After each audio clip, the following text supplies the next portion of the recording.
رحیم یک راس گوسفند در روستای کولکو 35 کیلومتری شهرستان خاش زایده که این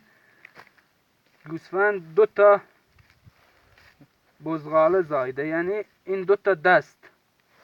اینا 2 دست، با این 2 دست و این 2 پا، این هم 2 پا و هر 2 بزغاله ماده هستند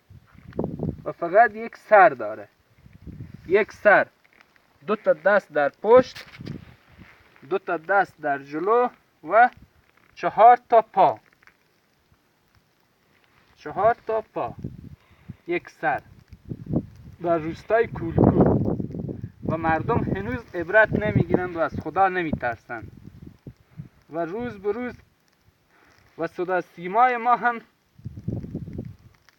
فیلم های شنبل و شاهی رو در موقع نماز میذاره که مردم نگاه کنه و مسجدها همه خالیه و خدا اینجوری عبرت میفرسته.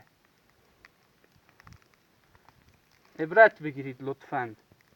همه جا پخش کنید.